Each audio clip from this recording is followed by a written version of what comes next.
Améliorer les conditions de vie des populations camerounaises en mettant à leur disposition des logements fiables et à moindre coût. C'est l'objectif du programme gouvernemental de construction de 10 000 logements sociaux et d'aménagement de 50 000 parcelles constructibles initié en 2012. C'est dans ce cadre que s'inscrit la pose ce 19 décembre 2023 de la première pierre du projet de construction de 3060 logements sociaux au quartier Olembe, dans le premier arrondissement de Yaoundé, par une entreprise espagnole. La cérémonie est placée sous l'égide de Célestine Kétia-Cortez, ministre de l'Habitat et du Développement urbain. Il s'agit de mettre sur pied des bâtiments neufs, un espace vert, des espaces commerciaux et en même temps donner un nouveau regard plein de vie à cette nouvelle ville créée par le président de la République, son Excellence M. Paul Biya.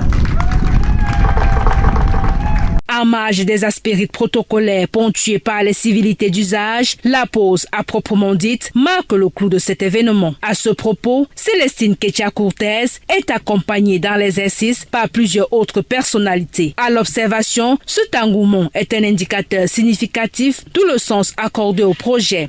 Face à un gap de près de 2,5 millions d'unités, lequel gap pousse à l'occupation anarchique des espaces, parfois des zones non constructibles.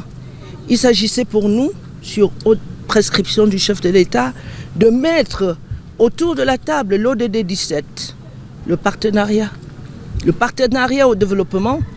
Et je me réjouis de ce que 2 ans après, nous avons commencé ces discussions avec PNHG il y a 2 ans. Nous sommes allés voir ce qu'ils font dans d'autres pays africains pour que ce soit des bonnes pratiques sud-sud qui nous permettent aujourd'hui de répondre à l'appel du président de la République. La matérialisation de la volonté du chef de l'État ce jour ne laisse pas l'élite locale indifférente. On est très fiers, beaucoup plus les populations de cette zone d'Olembe qui ont commencé à investir en ce qui concerne le petit commerce.